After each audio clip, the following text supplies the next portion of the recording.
اعوذ باللہ من الشیطان الرجیم، بسم اللہ الرحمن الرحیم۔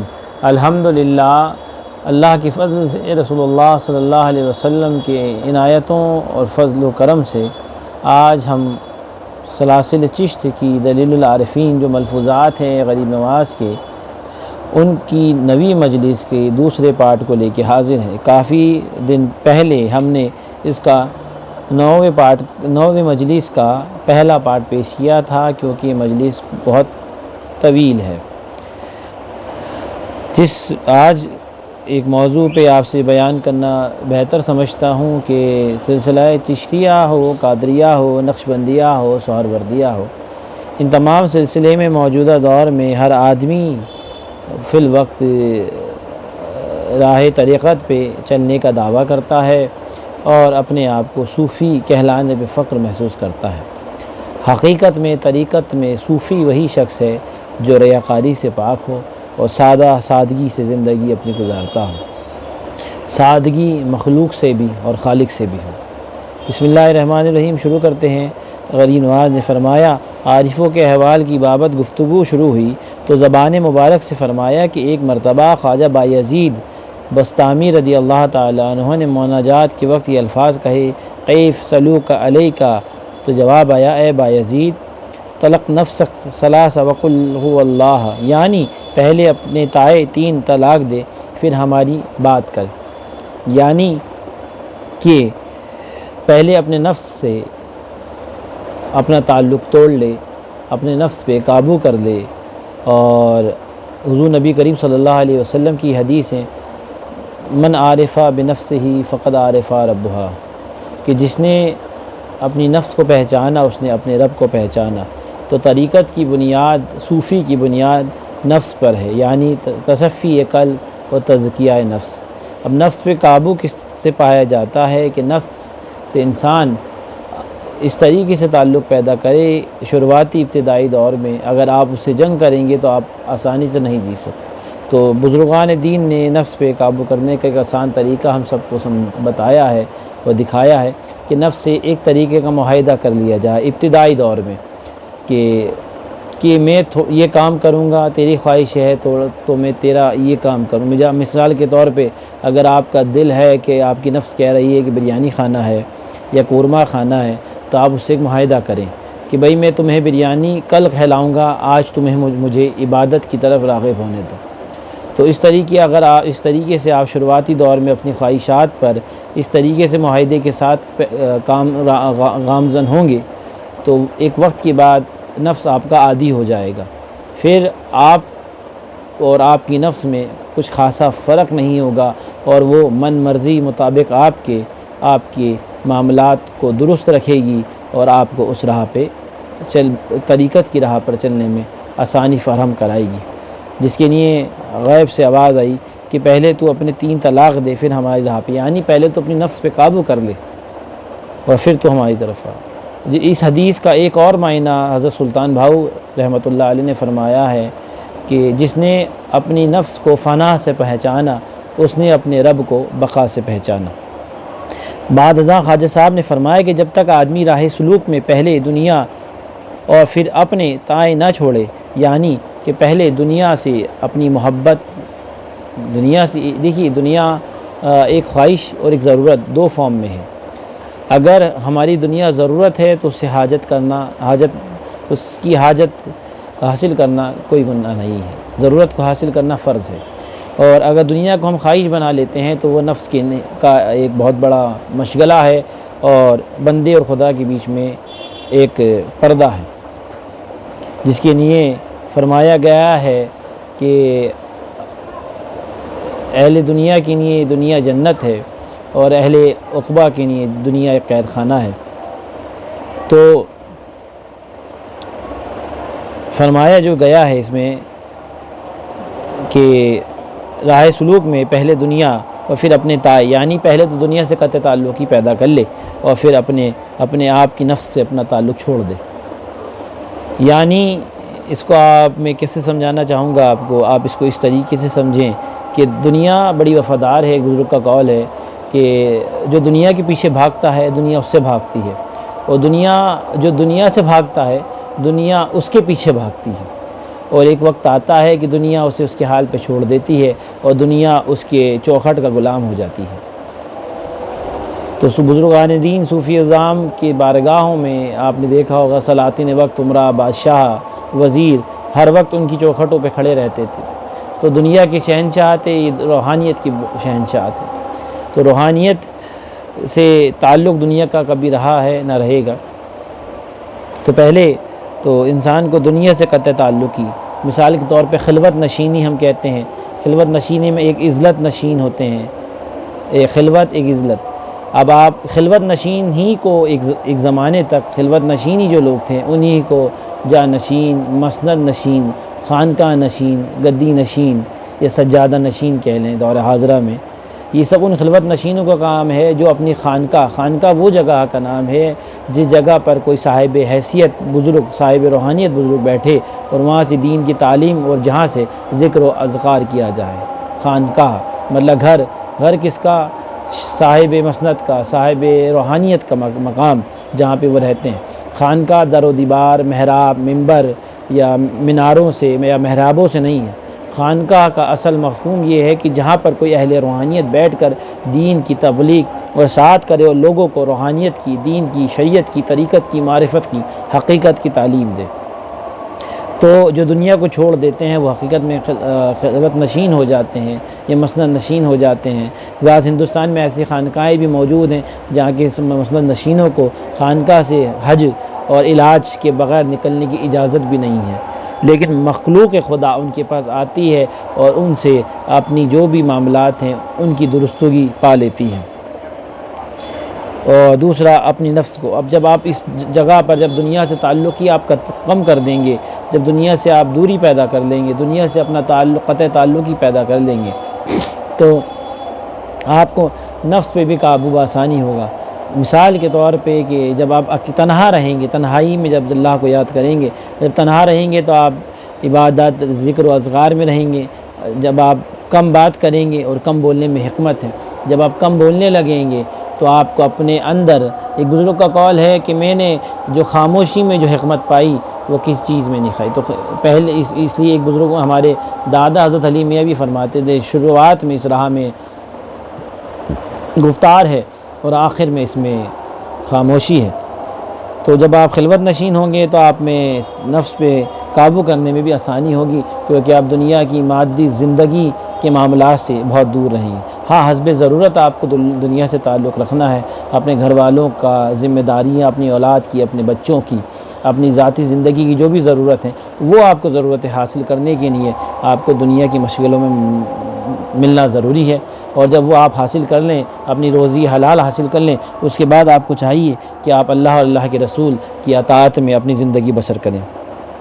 بعد خواجہ غنی نواز نے فرمایا، بزرگ طریقت نے جو اہل عشق تھے ایک مرتبہ مناجات میں کہا کہ تو مجھ سے 70 سال کا حساب پوچھے گا، لیکن میں تو 70,000 سال کا پوچھوں گا، کیونکہ 70-80 ہزار سال کا عرصہ ہوا ہے کہ تو نے الستو بربکم کہا کر سارے جہاں میں شور برپا کر دیا ہے، اور یہ شور جو زمین و آسمان میں برپا ہے سب الست کی شوق کی وجہ سے ہے۔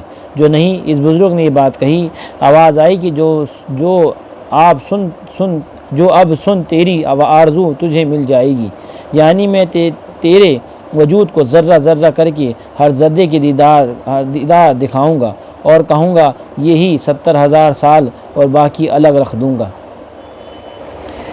یہ اس کے لیے قرآن میں ایک آیت ہے ما یندکم ینفد وما عند اللہ باقی، کہ جو تیرے پاس ہے وہ ختم ہو جائے گا اور جو میرے پاس ہے وہ باقی رہ جائے گا۔ تو یہ معاملہ فنا اور بقا کے مفہوم کا ہے۔ یہ جو الفاظ ہیں، یہ جو سرکار کا قول ہے غریب نواز کا، یہ فنا اور بقا کے درمیانی فرق کو اظہار کرتا ہے۔ تو انشاءاللہ کبھی فنا اور بقا پر بیان کیا تو اس کا میں خلاصہ کروں گا۔ پھر اس موقع کی مناسب فرمائے کہ عارف ہر روز یہی بات کہا کرتے ہیں کہ ہر ایک شخص کسی چیز کی طرف مائل ہوتا ہے، لیکن میں کس چیز کی طرف مائل نہیں ہوتا، بس ایک مرتبہ بھی میں نے فدا نہ کیا، خواہ ستون ساتوں زمینوں درہم برہم ہو جائیں، میں کبھی اپنے لیے نہ طلب کروں گا۔ پھر غلبت شوق میں کہا کہ اس نے مجھے دیکھنا چاہا لیکن ہم نے اسے دیکھنا نہ چاہا، یعنی بندے کو مراد اور خواہش سے کیا کام۔ اس میں یہ بتایا گیا ہے کہ بندے کا کام نہیں ہے کہ وہ اپنی خواہشوں کا اظہار رب العالمین سے کرے، بلکہ وعلی اللہ فتوکلت ان کنتم مومنین پہ انسان کو رہنا چاہیے۔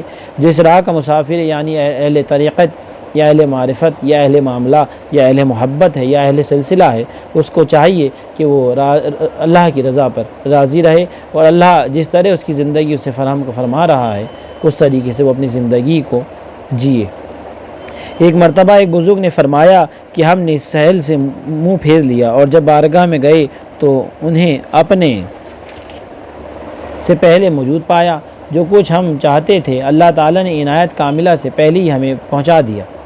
پھر اسی موقع کے مناسب فرمایا کہ ایک بزرگ یہ فرماتا تھا کہ جب سانپ کی طرح کینچلی سے نکلا اور نگاہ کی تو عشق معشوق دونوں ایک ہی پایا، یعنی عالم توحید میں ایک ہی ہیں، اس واسطے تو نے ایک ہی دیکھا۔ اب یہ جو معاملہ ہے اس کو ایک مرید کو ایک پیر ہی سمجھا سکتا ہے۔ یہ معاملہ بھی فنا اور بقا کا ہے، فنا فی اللہ بقا باللہ۔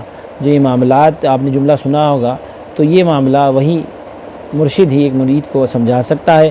اس کو ایک ہلکی سی اس ویڈیو کے ذریعے یا اس پروگرام کے ذریعے دلیل العارفین کے ذریعے آپ کو اتنی آسانی سے میں سمجھا نہیں پاؤں گا، کیونکہ اس کے لیے ایک بہت لمبی گفتگو کی ضرورت ہے۔ حضرت ایک بزرگ کا شعر ہے، کسی نے دار پہ چڑھ کے فنا فی اللہ کو دیکھا، کسی نے خال کھچوا کر بقا باللہ کو دیکھا، اگر موسیٰ نبی نے طور پہ اللہ کو دیکھا تو ہم نے اپنے شکل پیر میں رسول اللہ صلی اللہ علیہ وسلم کو دیکھا۔ تو یہ فنا اور بقا کی ہی ملفوظات چل رہی ہیں، انشاءاللہ آگے بڑھتے ہیں۔ بعد ازاں فرمایا کہ جب عارف کا حال کامل ہو جاتا ہے، یعنی جب ایک مرد کامل ہو جاتا ہے تو لاکھوں مقام سے باہر نکل آتا ہے اور اپنا کام ترقی پر دیکھتا ہے۔ اگر اس مقام سے تو اگر اس مقام میں حیران رہ جاتا ہے، یعنی ابھی اس راہ ہی معلوم نہیں، اس واسطے زیادہ ترزائی ہی رہتا ہے۔ اس کو آپ یوں سمجھ لیں کہ جب راہ طریقت پر انسان چلتا ہے تو اسے مقاموں کی خبر نہ ہوتی ہے، نہ اسے خبر رکھنا چاہیے۔ اگر وہ اس کو خبر رکھے ان مقامات کی، اور اس مقامات کے ظاہرہ معاملات کو دیکھ کر اگر انہی میں وہ خوش فہمی میں رک جائے تو اس کے معاملات وہیں اٹک جاتے ہیں۔ اس پہ ایک واقعہ یاد آیا کہ ایک دفعہ حضرت ابراہیم خواص رضی اللہ تعالیٰ عنہ چہل قدمی کر رہے تھے، کبھی ادھر جاتے تھے کبھی ادھر آتے تھے۔ اس دوران حضرت منصور حلاج جنہوں نے ان الحق کا نعرہ لگایا تھا، ان کا گزر ہوا، انہوں نے دیکھا کہ حضرت ابراہیم خواص رضی اللہ تعالیٰ عنہ کسی معاملات فکر میں چہل قدمی کر رہے ہیں اور کچھ فکر میں ہیں۔ حضرت حسین منصور حلاج نے پوچھا کہ اے ابراہیم خواص، آپ کیوں فکر میں چہل قدمی فرما رہے ہیں؟ حضرت ابراہیم خواص نے جواب دیا کہ میں اس سوچ میں گم ہوں اور ڈھونڈ رہا ہوں کہ اللہ تعالیٰ نے توکل میں میرا مقام کہاں رکھا ہے۔ اس واقعے کو صاحب نفات الانس حضرت جامی نے درج کیا ہے۔ تو حضرت حسین منصور اللہ نے فوراً جواب دیا کہ صوفی کو مقام سے کیا کام، اگر تم صوفی ہو، یعنی وعلی اللہ، فری آیت پڑھی وعلی اللہ توکلت ان کنتم مؤمنین، کہ اگر تم مومن ہو تو اللہ پہ اپنا توکل سلامت رکھو۔ یعنی ایک صوفی کو چاہیے کہ وہ مقام منزلت کے پیچھے نہ جائے، مرتبے یا کرامات کے پیچھے نہ جا کے، بلکہ اللہ کی رضا میں اپنی زندگی کے ہر لمحے کو جیتا جائے اور اس کی مشاہدے، معائنے اور مراقبے میں اپنی زندگی کے لمحات کو گزارتا جائے۔ پھر فرمایا خواجہ بایزید رضی اللہ تعالیٰ عنہ، یعنی خواجہ بایزید بستامی فرماتے ہیں کہ 30 سال سے حق میں تھا، اب میں نے اپنا آئینہ دے دیا، یعنی جو کچھ میں نے دیکھا تھا وہ نہ رہا اور شرکت وغیرہ تکبر خودی بالکل اٹھ گئی، لیکن چونکہ میں نہیں رہا ہوں اس لیے حق تعالیٰ ہی اپنا آئینہ ہے، اور جو کچھ میں کہتا ہوں وہ اپنا آئینہ ہے، یعنی حق تعالیٰ میری زبان سے کہتا اور میں بیچ میں دخل نہیں ہوتا۔ اب آپ کہیں گے کہ یہ کیسی بات ہے، تو اس کے لیے آپ اس بات کو میں ایک شعر میں ختم کرنا چاہوں گا، زیادہ اس پہ بیان نہیں کر سکتا۔ وہ حضرت وارث پاک نے فرمایا کہ آپ کو پاتا ہوں میں آپ کو پا جاتا ہوں، میں آپ کو پاتا ہوں میں تو آپ کو پا جاتا ہوں میں، یا تو کھو جاتا ہوں میں یا کھو دیا جاتا ہوں میں، یا اس کو یوں کہیں حضرت رومی رضی اللہ تعالیٰ عنہ کی زبان میں تو صورت انسا خدا را دیدہ ام۔ تو یہ معاملات آپ اس طرح سمجھ سکتے ہیں۔ اس کے ان چیز طریقت کو سمجھنے کے لیے مرشد کامل کی ضرورت ہے اور صحبت کی بھی ضرورت ہے۔ باعث بستامی 30 سال سے حق میں تھے، اب میں نے اپنا آئینہ دے دیا، یعنی کچھ نہیں دیکھا۔ پھر فرمایا بعد ازاں فرمایا کہ بایزید علیہ رحمہ فرماتے ہیں کہ میں درگاہ میں کئی سال مجاور رہا، سوئے حسرت کے کچھ نصیب نہیں ہوا۔ جب میں بارگاہ میں آیا تو کوئی تکلیف نہ تھی، اہل دنیا میں، اہل آخرت میں مشغول تھے، مدعی دعوے میں اور اہل تقوی میں، بعض کھانے پینے میں، بعض سما، بعض رقص میں مشغول تھے، بعض بادشاہ کے پاس تھے جو دریائے عاجز میں غرق تھے۔ بعد ازاں حکایت فرمائی، مدت کا ذکر ہے کہ میں خانہ کعبہ کے گرد پھرتا تھا اور اب خانہ کعبہ میرے گرد پھرتا ہے۔ یہ غی ناز کا جملہ ہے، اس کو صاحب سیر الاولیاء نے بھی فرمایا ہے کہ ایک مدت تک میں نے کعبے کا طواف کیا ہے، آج یہ عالم ہے کہ کعبہ میرا طواف کرتا ہے۔ تو یہ اولیاء کاملین اللہ کے دوستوں کا مقام ہے، اس کو سمجھنا ہر ایک عام فہم کے لیے ضروری نہیں۔ پھر فرمایا جب میں خدا رشیدہ ہوا، یعنی جب میں نے فنا حاصل کر لی، تو ایک رات عشق میں اپنے دل کی طلب کر رہا تھا کہ صبح کے وقت آواز آئی، اے بایزید کیا تمہارے سوا اور کچھ طلب کرتا ہے تو تجھے دل سے کیا سروکار۔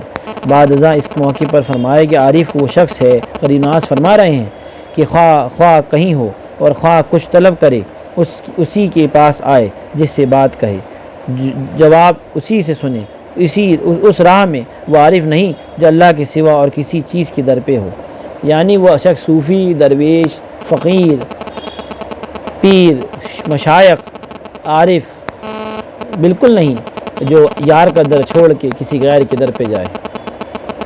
بعد ازاں فرمایا کہ عارفوں کا درجہ اس قسم کا ہوتا ہے کہ جب اس درجے پر پہنچتے ہیں تو دنیا مافیہ اپنی انگلیوں میں دیکھتے ہیں۔ چنانچہ بایزید رضی اللہ تعالیٰ عنہ سے پوچھا گیا کہ آپ نے طریقت میں کہاں تک ترقی کی؟ فرمایا یہاں تک کہ جب میں اپنی دونوں انگلیوں کے درمیان نگاہ کرتا ہوں تو میں اس میں تمام دنیا دکھائی دیتی ہے۔ پھر فرمایا کہ مرید کو طاعت میں مزہ آتا ہے، اس طاعت میں مزہ اس وقت آتا ہے جب اس طاعت میں خوشی خرمی حاصل ہوتی ہے، اس خوشی سے اسے حجاب بھی قریب ہو جاتا ہے۔ بعد ازاں فرمایا کہ عارف کا سب سے گھٹیا درجہ یہ ہے کہ صفات حق اس میں پائی جاتی ہے، مطلب ایک صوفی کا سب میں ادنا درجہ یہ ہے کہ جب اسے آپ دیکھیں تو آپ کو خدا یاد آ جائے۔ پھر فرمایا کہ ایک مرتبہ رابعہ بصری رضی اللہ تعالی عنہا نے شوق میں غلبے میں کہا، اے درویش اگر خلقت کے بدلے مجھے آگ میں جلایا جائے اور میں صبر کروں تو چونکہ مجھے محبت کا دعویٰ ہے اس کے لیے میں نے گویا کچھ نہیں کیا۔ اگر میرے گناہ ساری خلقت کی عوض بخش دیں تو چونکہ اس کی رحمت، مہربانی اور عنایت ہے ابھی بہت کام نہیں کیا۔ پھر فرمایا کہ ایک سلوک کے مذہب میں کسی پر تعجب کرنا بھی ایک گناہ ہے، مطلب ایک صوفی کو نہیں چاہیے کہ کسی دوسرے عقیدے پر بھی تعجب کرے یا اس کے مذہب پر کوئی تنقید کرے۔ پھر فرمایا کہ گناہ سے بھی بدتر کیونکہ گناہ سے ایک مرتبہ توبہ کی جاتی ہے اور عطا سے 1000 مرتبہ، یعنی خود پسندی بڑا سخت گناہ ہے، خود پسندی نہیں ہونا چاہیے انسان میں، اور صوفی ہو تو قطعی نہیں۔ حضرت نیاز بن نیاز رضی اللہ تعالیٰ نے فرمایا، نیستی ہستی ہے یارو اور ہستی کچھ نہیں، خود پرستی مستی ہے یارو اور مستی کچھ نہیں،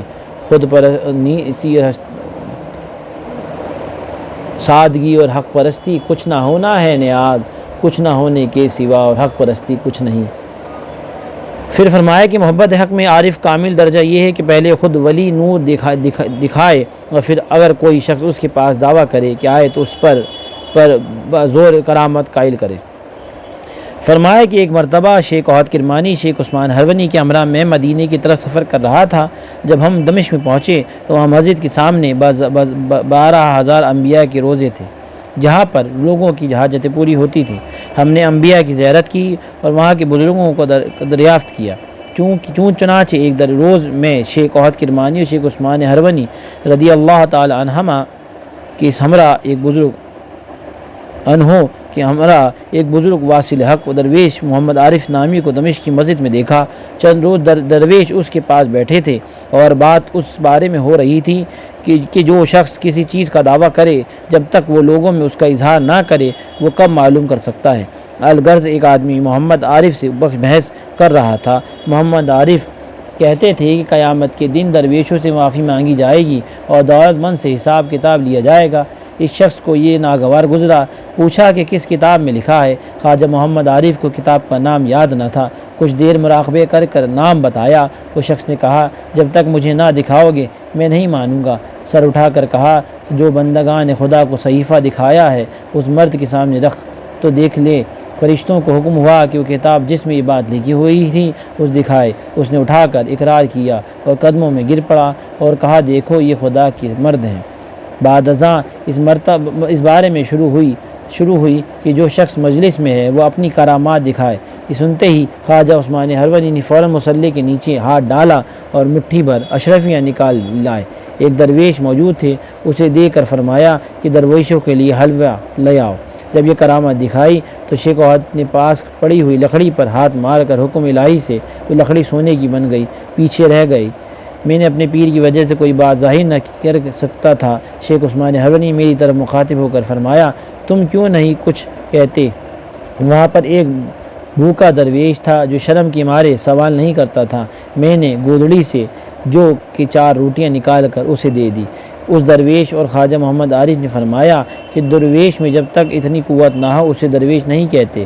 پھر فرمایا کہ یہ بزرگ کہا کرتا تھا کہ جب سے میں نے دنیا کو دشمن قرار دیا ہے خلقت کے نزدیک نہیں گیا، خدا کو خلقت پر ترجیح دی اور مجھے محبت نے اس قدر غلبہ کیا کہ میں نے وجود کو بھی دشمن کے سمجھنے لگا اور زندگی اور موت کو درمیان سے اٹھا لیا۔ صرف اللہ تعالیٰ کی بقا اور انس کو چاہتا تھا۔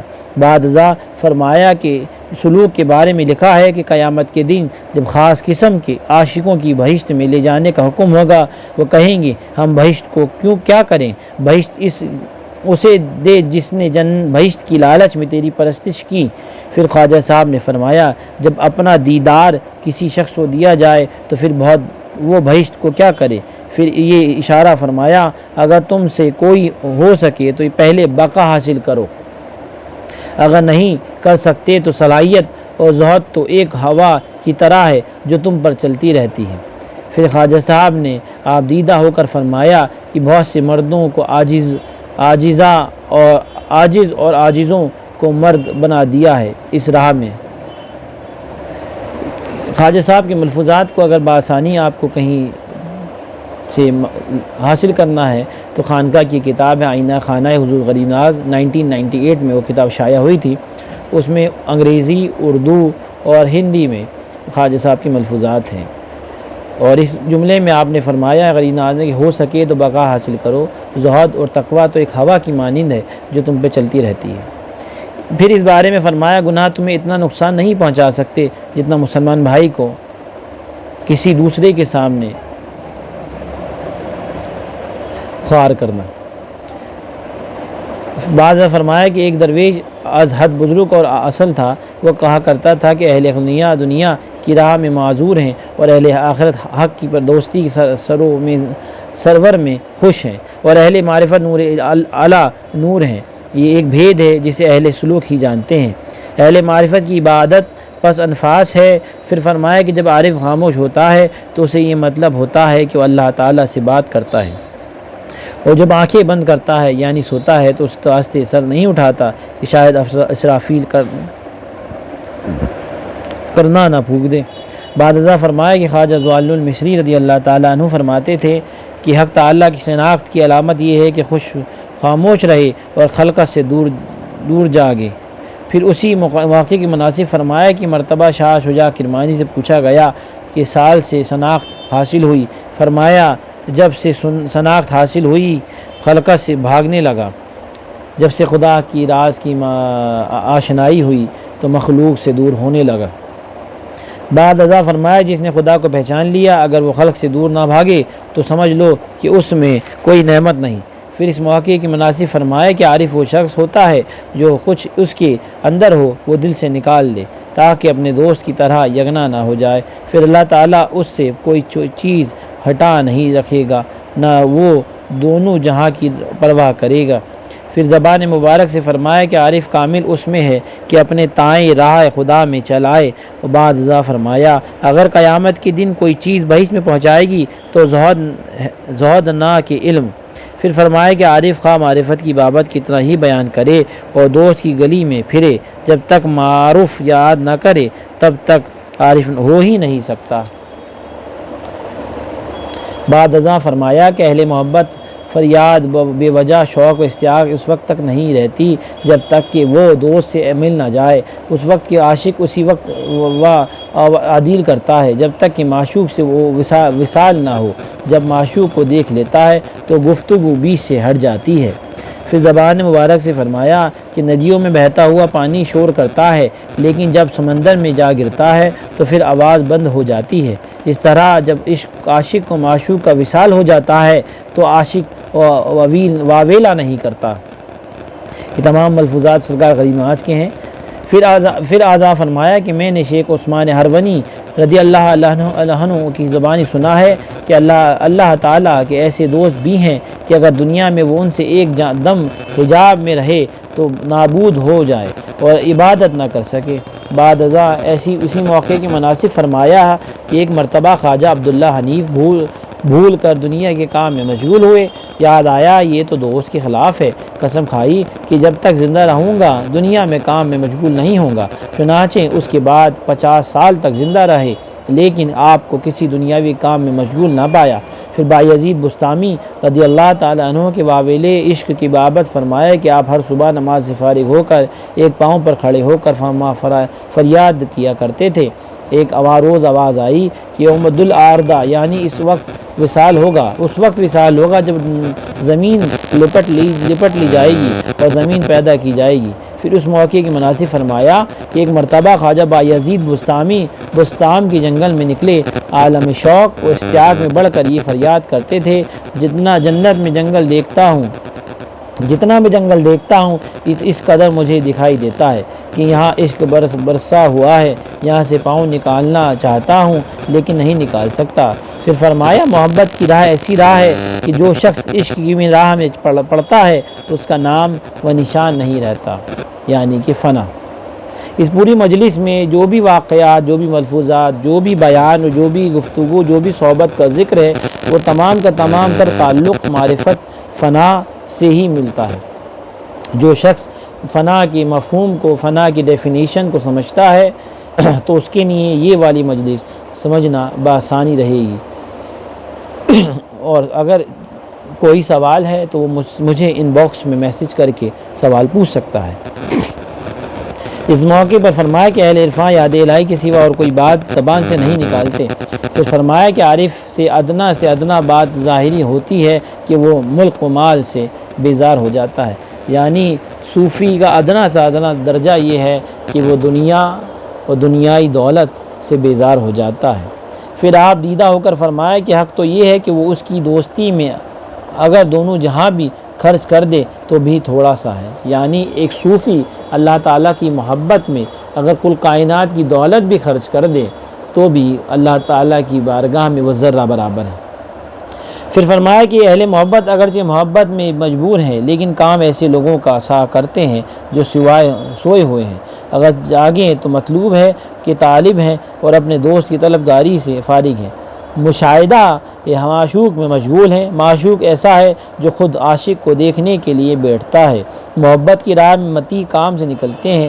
پھر فرمایا خواجہ سمنون محب رحمۃ اللہ علیہ فرماتے ہیں کہ جب اولیاء کے دل کو خود اس بات پہ متی ہے کہ اس کی معرفت محبت بوجھا نہیں اٹھا سکے گی، اس لیے عبادت میں مشغول ہیں، بس خاص بے وجہ نہیں اٹھا سکتے کیونکہ مجاہدہ ریاضت سے ملال ہوتا ہے۔ بعد ازاں فرمایا کہ عارف وہ شخص ہوتا ہے جو اس بات کو کوشش کرے کہ دم ہاتھ میں لائے، اور دم وہ ہے جو اللہ کا ذکر کرے، اپنی ساری عمر اس ایک دم کے بدلے میں خرچ کر دے، اگر ایسے دم کو آسمان و زمینوں کا سال بھی ڈھونڈے تو بھی نہ پا سکے۔ بعد ازاں فرمایا کہ میں نے اپنے شیخ خواجہ عثمان کی زبانی سنا ہے کہ اگر کسی شخص میں 3 خصلتیں پائی جائیں تو سمجھ لو کہ اللہ تعالیٰ سے دوستی رکھتا ہے، سخاوت اور شفقت اور تواضع۔ سخاوت یہ بہت مشہور، اور ایک صوفی کی اگر کسی شخص نے اس 3 قولوں پر اگر عمل کر لیا تو وہ صوفیت کے مقام کو بآسانی طے کر جائے گا۔ سخاوت دریا کی سی، شفقت آفتاب کی سی، اور تواضع زمین کی سی۔ اس کو انشاءاللہ کبھی اور خلاصہ کروں گا، مجلس کافی لمبی ہے، اتنا ہی بیان کرنا میرے لیے کافی ہے۔ بعد ازاں فرمائے کہ حاجی لوگ تو قلب کو لے کر خانہ کعبہ کا طواف کرتے ہیں، وہ پھر بھی نہیں مشاہدہ حاصل نہیں ہوتا، مگر اہل محبت اور عشق کے لوگ دل سے مجاب عظمت کے عرش کا طواف کرتے ہیں، اور اس کی سوا کسی اور چیز کو دیکھ پاتے تو فریاد کرتے، وہ صرف اس کی مشاہدے کو پسند کرتے ہیں۔ پھر فرمایا کہ اہل سلوک کی زمین محبت ایک ایسا عالم ہے کہ لاکھوں علماء اس کی سمجھنے کی خواہش کرتے ہیں، لیکن ذرہ برابر بھی سمجھ نہیں پاتے۔ یہ بات آپ سمجھ ہی گئے ہوں۔ لاکھوں علماء ایک اہل سلوک میں محبت کی ایک ایسے عالم کی علم کا ذرہ بھی نہیں سمجھ پاتے ہیں، خواہشیں تو کرتے ہیں لیکن ذرا برابر بھی سمجھ نہیں آتا، اور زاہد میں ایسی طاعت ہے جس کو خبر نہیں اور اس سے نافل ہے، وہ ایک بہید ہے جو دونوں جہاں سے باہر ہے، اور جسے اہل محبت اہل عشق کے سوا کوئی نہیں جانتا۔ پھر فرمایا کہ ایسی وہی شخص جانتا ہے جو ان دونوں جہانوں میں ثابت ہوتا ہے، جو اسے جانتا ہے وہ ہرگز اسے نہیں دیکھتا، اس کے بعد دعویٰ کرنا چھوڑ دیتا ہے تاکہ اسے رنج میں رکھے۔ بعد ازاں فرمایا کہ جو شخص محبت میں گفتگو اور حرکت و مشغلہ ہے، یہ اس وقت ہے جب تک باہر ہے، جو میں نے پہلے میرے دادا حضرت قبلہ تہذیب ملت حلیم میاں چشتی رحمۃ اللہ علیہ کا قول فرمایا تھا، وہ یہاں مجلس کی انتہا میں آ گیا ہے۔ ذرا غور فرمائیں، جب تک باہر ہے، جب تک اندر آ جاتا ہے محبت۔ آپ واپس اس جملے کو سرکار غیناز کے لفظوں کو میں آپ کو سامنے بیان کرنا چاہوں گا، جو عشق و محبت میں گفتگو و حرکت مشغلہ ہے، یہ اس وقت تک ہے جب تک باہر ہے، یعنی جب تک طریقت میں آیا نہیں ہے، جب تک کہ معرفت کو پہچانا نہیں ہے، جب تک عشق کی منزل کو پایا نہیں ہے۔ پھر آگے فرماتے ہیں جب اندر آ جاتا ہے، جب اس راہ میں آ جاتا ہے، پھر آرام، خاموشی اور سکونت حاصل ہوتی ہے، یعنی کہ آنے کے بعد خاموش ہو جاتا ہے، گویا وہ فریاد اور شور نہیں ہوتا۔ پھر فرمایا کہ دلیری اتنی نہیں کہ خواجہ دوست کی درگاہ سے آری ہے اور اپنے آپ پر عاشق ہے، جب حضوری حاصل ہوتی ہے تو پھر فریاد و گفتگو نہیں رہتی۔ جب خواجہ صاحب کو یہ فوائد ختم کر چکے تو دعا گو خلقت واپس چلا آیا، خواجہ قطب صاحب تشریف واپس لے آئے۔ الحمدللہ ذالکہ، اس شعر پر، اس آخری جملے پر جو آپ نے فرمایا، دلیری اتنی نہیں کہ خواجہ دوست بارگاہ سے آری ہے، اپنے آپ پر عاشق ہے، جب حضوری حاصل ہوتی ہے، اس جملے پر جب حضوری حاصل ہوتی ہے تو پھر فریاد گفتگو نہیں ہوتی۔